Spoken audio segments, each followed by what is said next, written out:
Welcome to the British Foreign Policy Group. My name is Sophia Gaston. I'm the director here. It's a great pleasure to be joined today by Dalibor Rohac, who is based at the American Enterprise Institute, where he particularly works on Central and Eastern Europe, the future of the European Union, and of course, these very important issues around democratic backsliding. Dalibor has written some really important and interesting books, including one recently called In Defense of Globalism. So we're delighted to have him here today. He is able to straddle both the American and the European perspectives, so we'll be getting into both of those. So welcome, Dalibor. Great to be with you. So just to kick things off, you are obviously resident in New York at the moment, and we're speaking to you there now. New York has become the rather miserable epicenter of the pandemic in the United States, and all of us around the world have been watching on with shock and real horror at the situation there. So what has the lived experience of the pandemic for you been there in ground zero? It really was an extraordinary experience. I came back from Slovakia at the beginning of March, and there were few days in the weekend where people were just acting normally. It was at a time when European countries were already introducing various restrictions and border controls and lockdowns. And here in East Village, young people were hanging out in bars and restaurants, and life went on as normal. And that changed within a matter of days, including face mask wearing, including people's behavior, and now we've been on a pretty consistent lockdown for over seven weeks, and I think that social distancing has had an effect. So people really expected a horrifying scenario to unfold with hospitals being overrun. The U.S. Navy hospital ship arrived on Hudson River. There was a field hospital being built in Central Park in case the facilities were not sufficient. And unfortunately, the most horrifying of scenarios has not materialized. I mean, the death rates and hospitalization rates skyrocketed, but the hospital system was not overwhelmed. I think that's the important thing. And by now, both daily deaths and hospitalizations and ICU hospitalizations are down and decreasing. So hopefully there is some sort of an end, a light at the end of the tunnel, at least for this first wave of the pandemic in New York City. And how do you assess the president's handling of the pandemic? Obviously, if we're watching from outside of the US, there's always this very politicized dimension to it. Trump is such a kind of, he's such a large-in-life figure, and he's become such a kind of, there's so many tropes around the idea of his leadership. That there's always a kind of almost humorous and befuddled way in which we're sort of watching events playing out in Washington. But how do you assess his performance, and what do you think will be the kind of political ramifications, particularly as we are now coming into around 6 months until the presidential election? So, on the one hand, it's hard to see the president and his behavior and the absence of leadership and the sort of desire to sort of shock and the constant bluster through other lenses than through very critical lenses. I don't think he has played a very constructive role. He has been sending these sort of chaotic, erratic messages all the time. So I think much of the criticism directed at him is justified. At the same time, I'm not convinced that it's helpful to approach this crisis purely through the prism of what you think about Trump. And unfortunately, in the present political environment in the United States, which is extremely polarized, this has sort of become another of these Rorschach tests where people just see what they want. So yes, it's true that the US was not prepared, and we are now essentially paying the price for that. But there were other European countries, other countries in sort of the Western liberal democratic world that were not prepared either. It's sort of hard to tell right now what the right policy response should have been. Like if President Trump went out in February and said, well, there is this virus coming, we all need to go into lockdown, I think he'd be dismissed immediately as a would-be authoritarian dictator, and like nobody would have gone ahead with such strict policy measures as early uh, as you know, the time of Chinese New Year. Bill de Blasio here in New York City was encouraging people to join the parade, saying there's no risk. Actually, health officials, New York City health officials, were sort of dismissing the risk of coronavirus.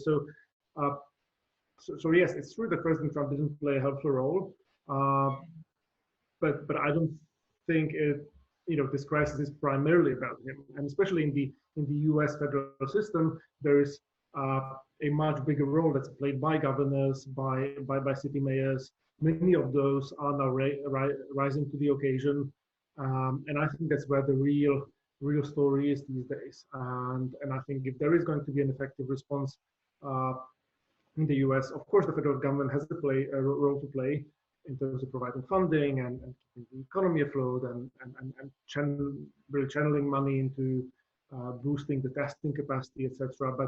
But much of the heavy lifting will have to be done by states. It's like, it's a little bit like when people criticize the European Union for not responding to the coronavirus.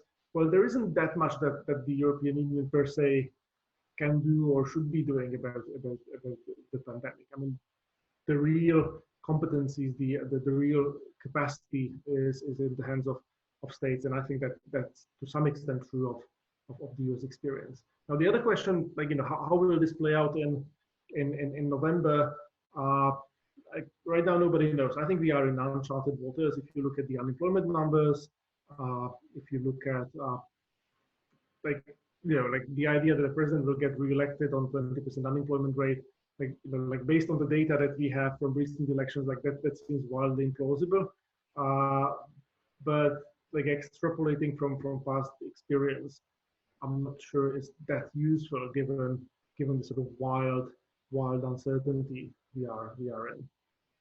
You mentioned the European Union. Obviously, in a practical sense, what we've actually seen is the member states kind of, operating as national entities and in actually a rather unsystematic, uncoordinated kind of approach. But in terms of areas that the EU itself and its institutions could have perhaps played a strong role, I think tone is probably one of them. There are sort of indications now that there is a sort of growing degree of Euroscepticism that's sort of been reignited on the back of this, particularly in places like Italy. Mm-hmm. How do you assess the extent of the damage to the legitimacy of the European project? And I suppose the accusation is that again and again in times of crisis, somehow the EU doesn't seem to be able to inspire this kind of solidarity that it promotes. I think there is a real concern, particularly in the Eurozone, which has to do with the levels of public debt and the macroeconomic shock brought about by this crisis. So these countries on the Mediterranean periphery were already having very high levels of public debt. A country like Italy is effectively bankrupt. When you think about these debt to GDP ratios, like how they'll explode as a result of the fact that Italy now needs to spend more money to pay unemployment benefits and keep its health care sector afloat, etc., etc. And at the same time, its GDP is shrinking by, like, nobody knows how many percent. But I mean, this is certainly a large shock. So in these circumstances, to say that this is Italy's problem and that we should be just applying the sort of fiscal rules, etc., seems to me just absurd. And obviously, nobody is saying that we should be applying the stability and growth pact rules in the present situation. But there isn't, a great deal of willingness to help countries like Italy either. So when you think about the size of the assistance, even the macroeconomic assistance, and compare it to what US Congress has passed in terms of this CARES Act, the sort of quasi-stimulus bill to keep the US economy afloat. We are still very far away from that in Europe, and the risk is that it's going to have a disproportionate effect precisely in these countries like Italy and Spain, which were hit the hardest by the virus, and which are also least likely to be able to absorb the shock because of the prior economic and sort of public finance uh, weaknesses. And I think this is an opportunity for leadership. This is an opportunity for Eurozone leaders, including the Germans, particularly to sort of step up and to say that they are going to take on this burden, um, and that's just not happening, or is not happening to the extent to which we would like it to. Instead, you see this sort of petty sort of parochialism from the Dutch government say about how any rescue package needs to be fair to the Dutch taxpayer. I think we are way past the point. Like we need to do anything it takes to keep the eurozone together, and I would like just to see much more being done. And I'm talking now as a Slovak citizen. Slovakia is a member country of the eurozone, and we have a great deal of interest in keeping the project afloat and successful. One of the other huge problems on the EU's doorstep, of course, has been this issue with the rise of liberalism within its own member states, the democratic backsliding in countries like Hungary and Poland.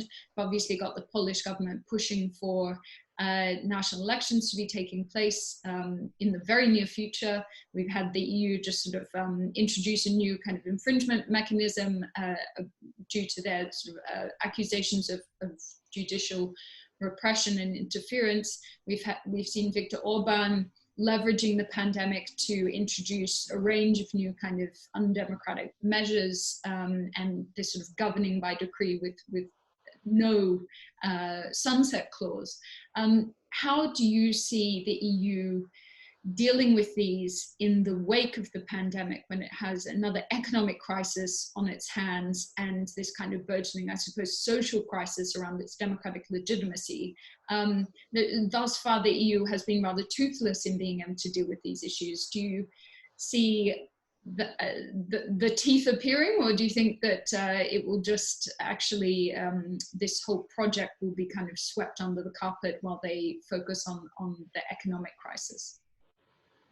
I fear that some of these real challenges are now being swept under the rug for the time being, because resolving them would really require, having some difficult conversations. And I'm not sure to what extent European leaders, 27 of them, want to have difficult conversations on Zoom meetings. And so it's understandable, but the risk is that this will become the new normal. Like in Poland, you have presidential election coming up, where the largest opposition party is asking people to boycott it, right? Like this is stuff that we sort of associated with like the Balkans and Moldovas and sort of Ukraines of the world, not with countries that joined the EU 15 years ago when we thought of as stable democracies, and like what that will do to the perceived legitimacy of whoever wins the presidential election in Poland, and what it does to the legitimacy of just democracy at large in Poland, I think it's an open question. What's happening in Hungary, as you described it very aptly, it's a power grab. There is no sunset clause. Government rules by decree. And like if this goes on for 6 months, I'm not sure how the country is going to get back to a sort of more normal state of affairs. And so the EU actually does have tools at its disposal.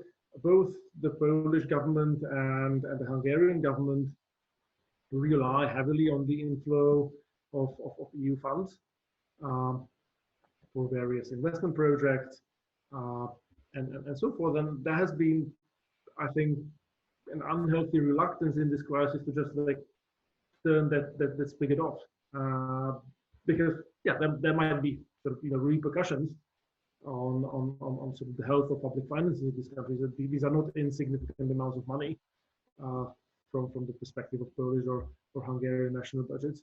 But there is this. I mean, there has been some talk in the negotiations over the multi-annual financial framework to make the disbursement of EU funds conditional on some sort of rule of law metrics and so forth. But these were different times, and now we can't really quibble about rules. Now we need real leadership and sort of real action in real time. I think one of the problems, the long-standing problem with the European project is that we just like try to reduce everything to rules, and we sort of say, okay, here's the framework, we just follow the rules. We try to like assume away the politics and the improvisation and really like what makes for a successful reaction to crises, and then we are sort of blindfolded, and we it takes every time it takes much longer to sort of come up with the right response than it would have if there were real positive leadership, so to speak. And then just finally, obviously, you've written a book in defense of globalism. It strikes me that globalism and all of its tenets, I suppose, of the liberal world order, this idea of connectivity and openness and multilateralism and so on, it has been in a state of crisis, well, certainly under strain, particularly for the past 5 years, but obviously, with roots and origins in a much longer period.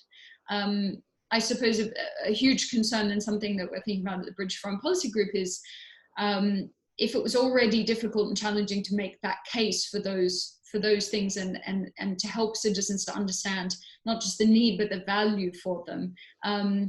Now we've had this period of everybody sort of turning inwards, where this kind of connectivity and openness have been positioned as a weakness.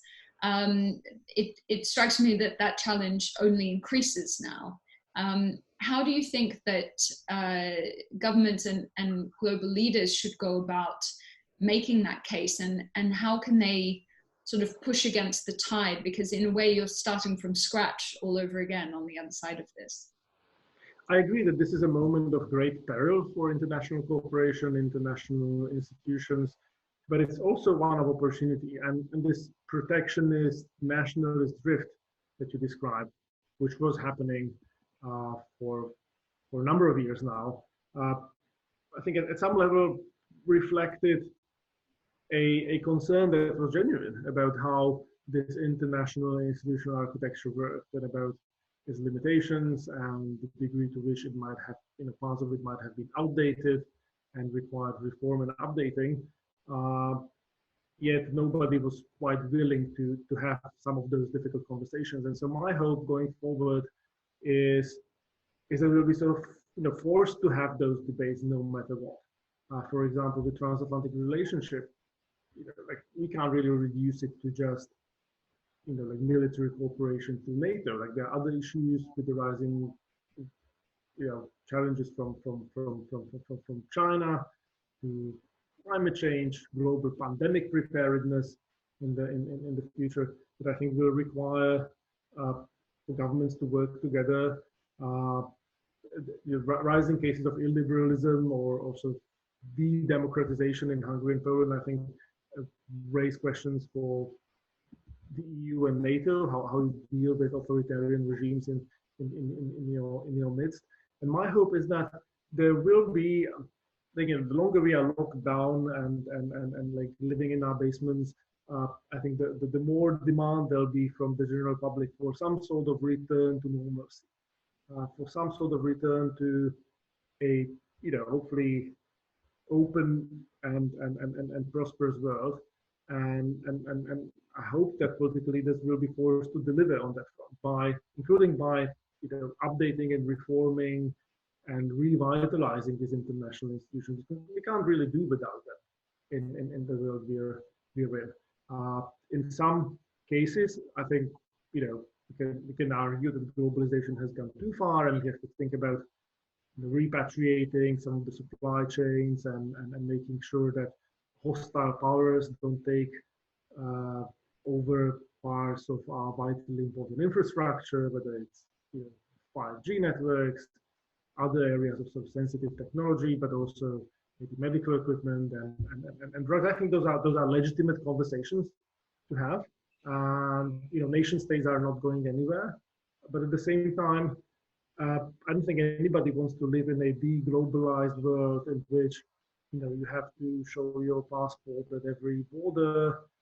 Like maybe that's the new normal for the time being in Europe. But I think there'll be this demand to come up with solutions that sort of work, and maybe some of the conversations that were just like impossible to have because of the stasis and inertia in these bureaucracies will become inevitable. And there's been a lot of discussion about the fragmentation of the West. There obviously was a kind of opportunity in this crisis to be repairing some of that, but it in many ways seems to have just sort of accelerated that. And these questions about the United States perhaps pulling away from seeing itself as the kind of anchor of the Western alliance, maybe to more of a kind of global rebalancer or a global actor independent of the West. What do you see as the trajectory? I mean, for example, if Donald Trump does win a second term, where do you see the future of the West in terms of cooperation? Do you think that we'll start to see more kind of mini-lateralism within the West, with different partners forming, or perhaps, say, nations like Canada and Australia and the United Kingdom kind of joining together to try and sort of replicate some of the role that the United States may have played before, and also, the role of the European Union in that. So where do you see the future of the Western Alliance, particularly if Donald Trump wins another term? Well, that's the million-dollar question, isn't it? I think it's worth distinguishing between the president himself and his various statements and sort of knee-jerk reactions to world events, and the sort of undercurrent within sort of Republican foreign policy thinking, which I think is sort of more predictable and more stable. So the president is all over the place, and he's not an intellectual. I don't think he sort of thinks in sort of systematic way about these things. He has his instincts, right, according to which America is being taken advantage of, and he likes to sort of do things for show. At the same time, I think his administration, you can criticize it, but I think it's been at some level consistent, and has not really represented a drastic departure from what previous Republican administrations were doing or would have been doing. So yes, there is a degree of distrust of multilateralism, of the UN system, of international organizations. Question is, like, do you just withdraw from them? Do you scrap US funding for them, or do you try to change them from within? And I think, by and large, considering that the US is still very much part of the UN system, that is still very much involved in sort of politics at various levels of these organizations. I don't think that we've sort of reached the point where the US would be like withdrawing en masse. And I see part of my role here in the US to try to explain to my friends on the political right, the American conservatives, that it is indeed in the US interest not to withdraw, but to engage. Even if you think that it's America first now, and if you sort of bought into the Trump narrative, I don't think the interest of American workers in the Midwest or anybody in this country is particularly well served by an America that has less influence over global rules. And I think there are many people in this, even in this administration, that do understand that. So if you follow, for example, the current U.S. ambassador to United Nations, in Geneva. He's been very much involved in trying to form coalitions of Western democratic nations to try to counter China's and Russia's influence in these agencies. And there were some victories, like in the World Intellectual Property Organization, where I believe a Singaporean was elected as its director general. And when you go back and you look at the failure of the World Health Organization, that's partly a reflection of the fact that that the US did not engage in these early months and years of the Trump administration. For a long time, there wasn't even I don't know if it's undersecretary or assistant secretary for international organizations. There really wasn't a policy, there wasn't an approach, there wasn't doing anything. They didn't even have their person on the board of the WHO. And so when the US does not engage, China will happily, show leadership and take the organization in a different way. And so I think to some extent, and it's an open question to what extent that lesson has been learned and internalized. But my hope is that it has been. That if you are a sort of national conservative, as they call themselves, you should not be trying to just like withdraw from the world and try to like cocoon yourself into the comfort of your sort of small, little parochial nation state, because that's just that's no way of influencing global affairs. And I think that's a lesson that's been internalized to some extent by many Brexiteers in recent years, and I think that's a healthy one. So I'm not altogether pessimistic. That's the sort of short way of answering the question. I think it's a very uncertain road ahead, but I think we need to. There is no reason to sort of give up on the battle for sort of more open and globalized world, and that's the sort of battle I'm engaged in. Wonderful. Well, that's a very hopeful point for us to end upon. So, I mean, obviously all of these issues are going to continue to develop over the coming weeks and months, and hopefully we can check back in with you in the future. But for now, thank you very much to Dalibor. Sophia, thank you so much.